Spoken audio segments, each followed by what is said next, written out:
Hello বন্ধুরা, মামের রান্নাঘরে স্বাগতম। আজকে আমরা আবারও নতুন একটা রেসিপি নিয়ে চলে এসেছি।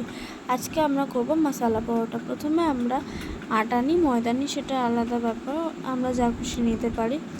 সেটার মধ্যে আমরা প্রথমে জোয়ান দিয়ে দেবো, কাঁচা জোয়ান দেবো। তারপরে আমরা দিয়ে দেবো পেঁয়াজ কুচি, আদা রসুন কুচি, লঙ্কা কুচি, একটু ধনেপাতা কুচি, স্বাদ মতো লবণ, তারপরে একটুখানি পরিমাণ অনুযায়ী চিনি দিয়ে আমরা ভালো করে জিনিসটাকে মাখবো। তারপর এটাকে কিছুটা আমরা মেখে নেওয়ার পর তারপরে আমরা এর মধ্যে একটু জল অ্যাড করব। একটু আচার দিলাম একটাই কারণে, একটু স্বাদ হবে এবং আচারটা দিলে খুব ভালো গন্ধ বেরোয়, যে কোনো আচার দেওয়াই যায় এতে। তারপরে আমরা খুব ভালোভাবে মেখে নিতে হবে। তারপর এটার মধ্যে আমরা একটুখানি অ্যাড করব জল। তারপরেও আমরা আবারও আটাটাকে খুব ভালোভাবে মেখে নেব। আমরা এখানে আটা ইউজ করছি, তোমরা ময়দাও ইউজ করতে পারো, এটা তোমাদের উপর ডিপেন্ড করছে।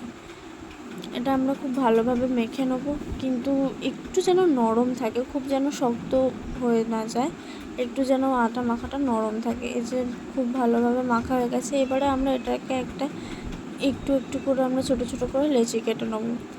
দেখতে পাচ্ছ খুব ভালোভাবে এগুলোকে আমরা লেচি করে নিচ্ছি। তারপরে আমরা যেটাকে বেলে এবারে আমরা সেঁকে দেবো। এমন কিছুই না, খুব অল্প সময়ের মধ্যেই রেসিপিটা রেডি হয়ে যাবে। ভালো লাগলে অবশ্যই লাইক, কমেন্ট, শেয়ার আর সাবস্ক্রাইব করতে ভুলবেন না। এরকমভাবে আমরা ছোট্ট ছোট্ট করে গোল গোল করে বেলে নেবো। তারপরে আমরা তাওয়াটা গরম হয়ে গেলে সেটাকে দিয়ে আমরা ভালো করে সেঁকে নেবো এপার ওপার। আমরা এখানে ঘি দিয়ে পরোটাটা ভাজছি, তোমরা চাইলে সাদা তেল দিয়েও ভাজতে পারো।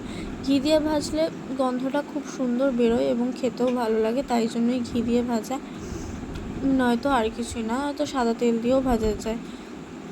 এবার তোমরা যেটা দিয়ে ভাজবে সেটাই ভালো লাগবে। আমাদের এখানে ভাজা হয়ে গেছে এখানে পরোটা।